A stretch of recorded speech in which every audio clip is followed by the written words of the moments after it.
O te whaamaro atu le wholonga lo tātua tunu ina ua mai fo le whaai unga le nei vai aso, ai o le whaopoponga maasani le nei o tala fau mai Samoa, e nisi o mea lo tutupuai. O le au wai o le atino o Solomona ma le lātu tau sala, e le tauwanga tau sala le Pasifika le masina fau. O lo o lātu tua ia ai se tasi o lo ia si nia le atino fai businesse, le fionga le ia taua Jerry Brandt, e whapea o ia lea, wa mafu ai ona le fia a wai le tau vanga tau sala le Pasifika. Na tuina e Solomona sa lato whaasisi langa lunga o penga ta whai langi. Ma o lato whaadia le tu mau pero lato le fia e le whaamasino ino le tau vanga tau sala le Pasifika le tu sanga ua mawai. O le ian tau wana whaurulu i ele vasenga o whaamasino. Ma o loo tua i e Solomona e se le whai unga na ia whaia. Pe o na sile fia o le mata opule nei. Na tau fia ili ia tau e tutono Solomona le tau sanga o mawai. Ma whai i eni mōlianga e nisi o le au whaamasino, e au fia ma le tawai tai whaamasino mai tonga. O le lale lei o le Pasifika ma le tau sala Samoa le tawai tai au Litara Jeremiah Allen, na malo i le palo le Pasifika, mai le utawilo le mamao le maanu malo le tawai tai tau sala o Samoa, ia na tāpenanga uma sa whaatino. E taunu mai le masina fau le vaenga o li imatama i tai fau mai mea tunu i fafo. Le o tali mai le taro sanga le matanga ringa o soifua maloloina, e ngā lului lo tātou whare mai i Samoa, e fesoa soani le tūlanga toa i titi o tātou fo mai, o lo tau whaasoa soa i le tūlanga le toa telo le mana onga lo tātou tunu, e ngasa e au toa wa atu i whare mai. Na whai loe le fionga le minista o matanga ringa, wa au saru malo lo fipo, o lo le lifa lo na popolenga, e le tūlanga mo o mio fo mai whaapitoa e tūlanga tau tonga. O le tausanga le nei te lol masina fo o le amatai le whainga paanga. O le whainga paanga la lea e mwhaiene fisosoani e a mai fo ini tātou fo mai whaapitoa. E talin mana o ngai tonu lava i le tātou loto i whale. Ai mai sa i a matotua nei, e pe ona sila fia o le te lei o le waiting list la iai mo i lato e whaita o tonga. O le mafua, e tō ngao na i tātou fō mai.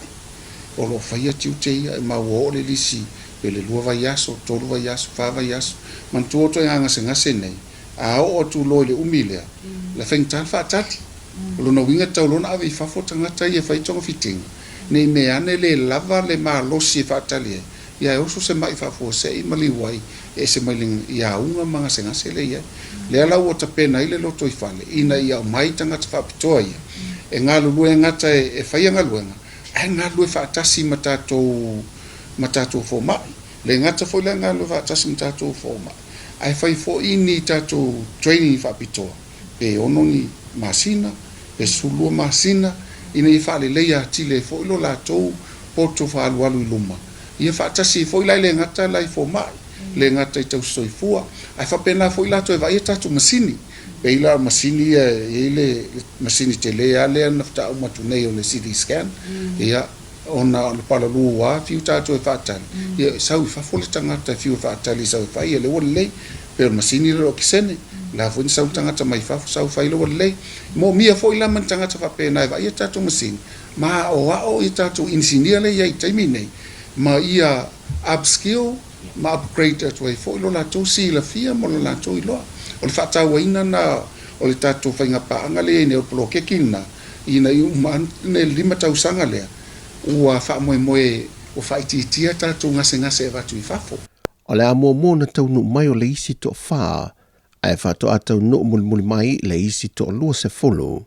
O i lātou i o le anga lulu e le whainga paanga Samoa ma le American. Ai o le wha moe ia le na o li matama i tai fo mai e tā pāla lātou fisoa swani mea tino i whafo. Ai ono iai foi maisi vaenga mo mia. O le overseas transfer le fai. Tausanga umai alu e luma tupe. A matama i 3 miliona, 4 miliona, 10 miliona. Ia leo whalonga tupe a lusu 10 miliona le waia. A tūla na lusu 10 miliona tutonu o tupe Samoa. E o maila tangata mai whafo e whaitong fitinga ine.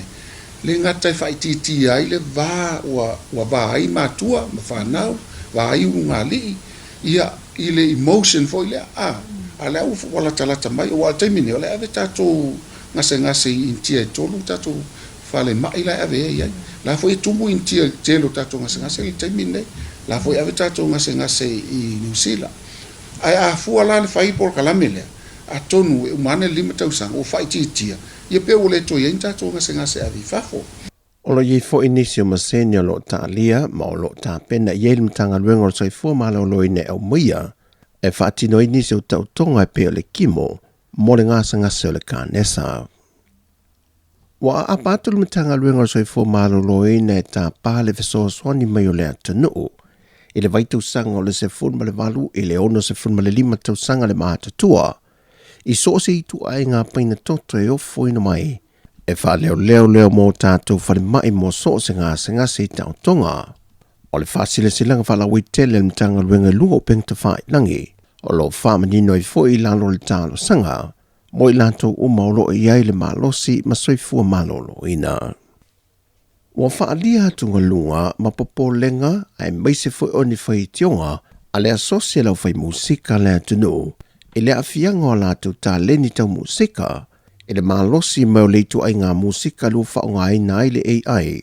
Wa amata o na le lifa atu i ele whaalongolongo tangata Samoa, mai manatu ai le au whai musika, o le aono mo e se tuai foi musika moni ma whātunga moni, na whatu mai langono tangata soifua. E se whātala noanga nise lau tu stala, ma le peresteno le asosia le musika Samoa e a Tuala Junior la whaele, na ia tā ua se tasio a fianga au tū. O le asosia la lantou au whai musika.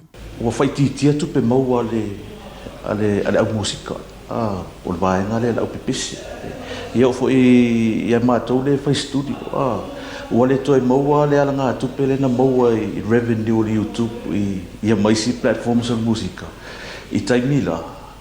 Na ilo le taimini. Mas whate ta inga auto maise pese fwoi lea maktoi mana ia whalungu.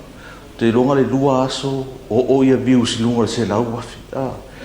O le te mine, ua le toi maua tūlanga le, o le te mine o tai maasina, tai ru maasina, o tuli lava views ina ia. Ia matau lia, o isi o ari I matamai taipese, e peo I le, e maua toi le ngā tupe so soane fo ila tina ino o a ingam tūlanga pa pena. O se tasi popo lenga ia tuala ma le asosi. O le si mea o logo popole I tūlanga ia o le tabilinga o le laulangi I mea tau te konolorosi. E me se lava pese neo AI. O le tūlanga fo le ngangana. Le ngangana le whaonga ina. I le ngana samu. A tato whalonglongo ai te loe le nama la ina. Nau tau sila fia. E ei upu e saule ai e se lava le tauna. Le tauina o upu.